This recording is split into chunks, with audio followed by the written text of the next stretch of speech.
Hello students, welcome to arc reflections IAS. నా పేరు Sunanda.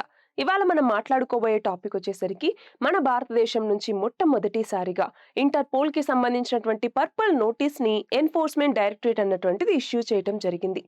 So అసలు ఇంటర్పోల్ అంటే ఏంటి, ఇంటర్పోల్ తన యొక్క కర్తవ్యం ఏంటి, అలాగే ఇంటర్పోల్ ఎలాంటి నోటీసెస్ ని జారీ చేస్తుంది, అందులో ఈ పర్పుల్ నోటీస్ అన్నటువంటి దేనికి సంబంధించినటువంటిది, దీన్ని మన భారతదేశ ఎన్ఫోర్స్మెంట్ డైరెక్టరేట్ ఎందుకు ఇచ్చింది. సో మన ఈడీ ఇవ్వటం ద్వారా, ఎన్ఫోర్స్మెంట్ డైరెక్టరేట్ ఇవ్వటం ద్వారా గ్లోబల్ ఫినాన్షియల్ స్టెబిలిటీ మీద దీని యొక్క ఇంపాక్ట్ ఎలా ఉంటుంది, ఇవన్నీ కూడా మనకి ఎగ్జామ్ పాయింట్ ఆఫ్ వ్యూలో అవసరం. సో ఇందాక అనుకున్నట్టుగా మన దేశానికి సంబంధించినటువంటి ఎన్ఫోర్స్మెంట్ డైరెక్టరేట్ అన్నటువంటిది ఇంటర్పోల్ ద్వారా ఈ యొక్క పర్పుల్ నోటీస్ ని రిలీజ్ చేయటం జరిగింది. అయితే గ్లోబల్ ఫినాన్షియల్ క్రైమ్ డిటెక్షన్ కి ఇది ఎంతగానో ఉపయోగపడుతుంది. అంతేకాదు, ఇప్పుడు మనం చూస్తే గ్లోబల్ గా ఎకానమిక్ గా జరిగేటటువంటి క్రైమ్స్ ఏవైతే ఉన్నాయో వాటిలో అవేర్నెస్ ని కలిగించడానికి మన భారతదేశం అన్నటువంటిది చాలా ఇంపార్టెంట్ రోల్ ని ప్లే చేస్తుంది. అంతేకాదు, ట్రేడ్ బేస్డ్ మనీ లాండరింగ్ కి సంబంధించి, అంటే ట్రేడ్ ని అడ్డుపట్టుకుని చేసేటటువంటి మనీ లాండరింగ్ గురించి మరింత అవేర్నెస్ ని, అవగాహనని కల్పించటం కోసం మన భారతదేశం అన్నటువంటిది ఈ పర్పుల్ నోటీస్ ని రిలీజ్ చేయటం జరిగింది. మరి అసలు ఎన్ఫోర్స్మెంట్ డైరెక్టరేట్ అన్నటువంటిది ఏమేం గుర్తించింది అన్నటువంటి చూస్తే, ఒకటి, షెల్ కంపెనీస్ ఏవైతే ఉన్నాయో మన భారతదేశం కావచ్చు, వేరే దేశాల్లో కావచ్చు, షెల్ కంపెనీస్ అనేసి పెట్టేసుకుని వాటి ద్వారా మనీ లాండరింగ్ అన్నటువంటి చేస్తూ ఉన్నారు. బ్లాక్ మనీని వైట్ మనీగా మార్చడం లాంటివి జరుగుతున్నాయి. అంతేకాదు, అండర్ ఇన్వాయిసింగ్ ఇంపోర్ట్స్ అంటే ఏంటి, ఏదైతే ఇంపోర్ట్ చేసుకుంటున్నామో దానికన్నా తక్కువ ధరకి పెట్టడం ద్వారా ఏమవుతుంది, ఆ ఇన్వాయిస్ లో చేంజెస్ తీసుకురావటం ద్వారా మనీ లాండరింగ్ అన్నటువంటిది జరుగుతుంది. ఫేక్ డ్యూటీ ఫ్రీ కన్సైన్మెంట్స్ అన్నటువంటివి తీసుకురావటం, అలాగే ఫోర్జ్డ్ కాంప్లయన్స్ డాక్యుమెంట్స్ ని ఫోర్జ్ చేసి మార్పులు చేయటం లాంటివి చేయటం, అలాగే సర్క్యులర్ ట్రేడింగ్ ఆఫ్ గూడ్స్ అన్నటువంటివి చేయటం. వివిధ దేశాల ద్వారా ఇదిగో ఎగుమతులు చేస్తున్నాం అన్నట్టుగా వివిధ దేశాలకు చూపిస్తూ ఆ మనీని మొత్తం బ్లాక్ మనీ నుంచి వైట్ మనీకి మార్చుకుంటూ ఉన్నారు. సో వీటి ద్వారా హవాలా ట్రాన్సాక్షన్ అన్నటువంటివి కూడా చాలా జరుగుతూ ఉన్నాయి. సో ఈ హవాలా ట్రాన్సాక్షన్స్ వీళ్ళు ఏం చేస్తున్నారు, మళ్ళీ తిప్పి తిప్పి ఫార్మల్ బ్యాంకింగ్ సిస్టమ్ లోకి తీసుకొస్తూ ఉన్నారు. అలా బ్లాక్ మనీని వైట్ మనీగా మారుస్తున్నారు అన్నట్టుగా ఎన్ఫోర్స్మెంట్ డైరెక్టరేట్ గుర్తించింది. సో దానికోసమనే ఈ నోటీస్ ని జారీ చేసింది అనమాట.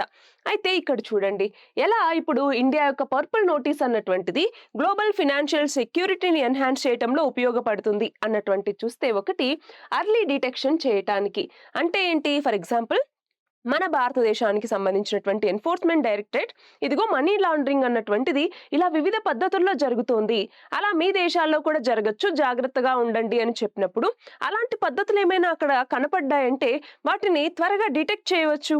అది అలాగే సిస్టమ్ ప్రొటెక్షన్ అన్నటువంటిది అంటే ఏంటి, ఎక్స్పర్ట్స్ వీళ్ళందరికీ ఇప్పుడు అవేర్నెస్ ని కల్పించడం ద్వారా ఏమవుతుంది, వాళ్ళు దానికి సంబంధించినటువంటి ఇన్ఫర్మేషన్, డాక్యుమెంట్స్, అలాగే సర్క్యులర్ ట్రేడింగ్ కి సంబంధించి సో ఏవైనా ఫేక్ గా జరిగితే వాటన్నింటిని ఎక్స్పోజ్ చేయడానికి ఈ ఇన్ఫర్మేషన్, అవేర్నెస్ అన్నటువంటివి పనికొస్తాయి. అలాగే సెక్యూరిటీ కూడా స్ట్రెంథెన్ అవుతుంది. అవునా, ఎలాగా, ఈ యొక్క మనీ లాండరింగ్ ని బ్లాక్ చేయటం ద్వారా మనము ఏవైతే మనకి సావర్నిటీకి, ఒక మన దేశమనే కాదు మిగతా దేశాల యొక్క సార్వభౌమత్వానికి భంగం వాటిల్లే పనులు ఏవి జరిగినా, టెర్రరిజం యాక్టివిటీస్ కావచ్చు, లేదైనా ఏవైనా ఇలిసిట్ ట్రాఫికింగ్ కావచ్చు, వీటన్నింటినీ ఆపటానికి ఇది ఎంతగానో ఉపయోగపడుతుంది. సో ఇటు ఫినాన్షియల్ సెక్యూరిటీకి ఉపయోగపడుతుంది, మిగతా దేశాల యొక్క అవేర్నెస్ కూడా ఇది ఉపయోగపడుతుంది. మరి ఇక్కడ మనకి తెలియాల్సింది ఏంటి అంటే, ఇంటర్పోల్ యొక్క ఫుల్ నేమ్ ఏంటి, ఇంటర్నేషనల్ క్రిమినల్ పోలీస్ ఆర్గనైజేషన్ అనేసి పిలుస్తూ ఉంటాము. 1923లో దీన్ని స్థాపించారు. సో దీని యొక్క హెడ్ క్వార్టర్స్ ఎక్కడ ఉంది అంటే లియాన్ ఫ్రాన్స్ లో ఉందన్నమాట. సో ఇందులో మొత్తం 196 కంట్రీస్ ఉన్నాయన్నమాట. అంటే ఏంటి, ఇప్పుడు మన భారతదేశం ఏదైతే పర్పుల్ నోటీస్ ని జారీ చేసిందో ఇది మిగతా 196 దేశాలకి కూడా వెళ్తుంది ఆ ఇన్ఫర్మేషన్. సో ఆ దేశాలన్నీ అప్రమత్తంగా ఉండటానికి మనం ఇన్ఫర్మేషన్ ఇస్తున్నట్టు అనమాట. అలాగే దీని రోల్ చూడండి, క్రాస్ బార్డర్ పాలసింగ్ కావచ్చు, అలాగే డేటాబేస్లు, అలర్ట్లు, సెక్యూర్ కమ్యూనికేషన్స్, వీటన్నింటినీ కోఆర్డినేట్ చేయటంలో ఇది ఉపయోగపడుతుంది. అంటే ఏంటి, ఇది కోఆపరేషన్ అలాగే ఇన్ఫర్మేషన్ షేరింగ్ కి సంబంధించి మాత్రమే ఈ ఇంటర్పోల్ అన్నటువంటిది ఎఫెక్టివ్ గా పనిచేస్తుంది. మరి ఇంటర్పోల్ అన్నటువంటిది ఎలాంటి టైప్స్ ఆఫ్ ఈ నోటీసెస్ ని ఇస్తుంది అన్నటువంటిది చూస్తే, రెడ్ నోటీస్ అంటాం. రెడ్ నోటీస్ అన్నటువంటిది ఎవరికి ఇస్తారు, ఇక్కడ చూడండి అరెస్ట్ వారెంటెడ్ పర్సన్స్ ఎవరైతే ఉంటారో వాళ్ళకి సంబంధించి ఇవ్వటం జరుగుతుంది. అలాగే గ్రీన్ నోటీస్ అనేసి, బ్లాక్ నోటీస్ అనేసి, ఆరెంజ్ నోటీస్ అని చెప్పేసి, అలాగే purple notice. So purple notice important. ఏం చెప్తుంది పర్పుల్ నోటీస్ అన్నటువంటిది చూడండి. షేర్ ఇన్ఫర్మేషన్ ఆన్ మోడస్ ఆపరాండి, అంటే ఎలా దాన్ని చేస్తూ ఉన్నారు అన్నట్టుగా ఆ ఇన్ఫర్మేషన్ ఇవ్వటం. సో ఈ పద్ధతుల్లో జరుగుతుంది అనేసి చెప్పటం.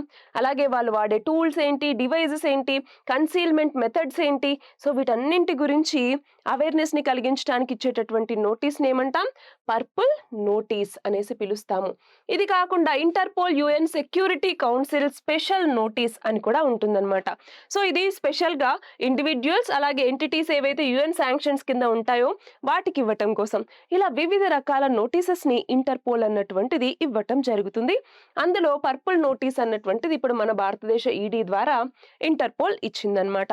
మరి ఎన్ఫోర్స్మెంట్ డైరెక్టరేట్ అంటున్నాం. ఎన్ఫోర్స్మెంట్ డైరెక్టరేట్ అన్నటువంటిది మన దేశంలో 1956వ సంవత్సరంలో ఏర్పాటైంది. ఒరిజినల్ గా ఎన్ఫోర్స్మెంట్ యూనిట్ అనేసి దీన్ని పిలిచేవాళ్ళనమాట. సో ఇది మినిస్ట్రీ ఆఫ్ ఫినాన్స్ కింద, డిపార్ట్మెంట్ ఆఫ్ రెవెన్యూ కింద ఇది పనిచేస్తుంది. మరి దీని యొక్క మ్యాండేట్ ఏంటి అంటే చూడండి, ఒకటి ఇది foreign exchange management act FEMA అనేసి, అలాగే ఫెరా అనేసి ఏవైతే తీసుకొచ్చామో ఆ చట్టాలు, అలాగే మనీ లాండరింగ్ కి సంబంధించి పిఎంఎల్ఏ చట్టం అన్నటువంటిది ఉంది. Prevention of money laundering act అనేసి పిలుస్తాం. సో వీటికి సంబంధించి ఈ ఎన్ఫోర్స్మెంట్ డైరెక్టరేట్ అన్నటువంటిది చూసుకుంటుంది. ప్రైమరీగా దీని యొక్క విధి ఇది అనమాట.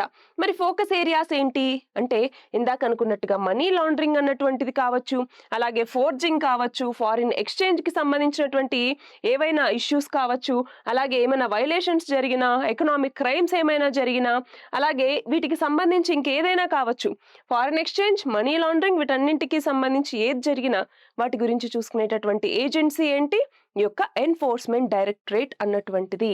మరి దీనికి సంబంధించి ఒక క్వశ్చన్ ఇక్కడ ఇవ్వటం జరిగింది చూడండి. Which of the following best describes the enforcement directorate's functions? So first option enforces PMLA, FEMA అలాగే ఎఫ్ఈఓఏ ఈ చట్టాలని ఇది ఎన్ఫోర్స్ చేస్తుంది. రెండవది ఇది హోమ్ మినిస్ట్రీ కింద పనిచేస్తుంది. మూడవది పొలిటికల్ ఓవర్సైట్ అన్నటువంటి చేస్తుంది ఇంటర్నల్ సెక్యూరిటీ డివిజన్ కింద. నాలుగవది ఫారిన్ ఎక్స్చేంజ్ వయలేషన్స్ ని ఇది హ్యాండిల్ చేస్తుంది అనేసి. సో ఈ నాలుగింట్లో కరెక్ట్ ఆన్సర్ ఏది అన్నటువంటిది కమెంట్ సెక్షన్ లో పెట్టండి. ఇది ఇవాల్టి మన article. All the very best and thank you very much.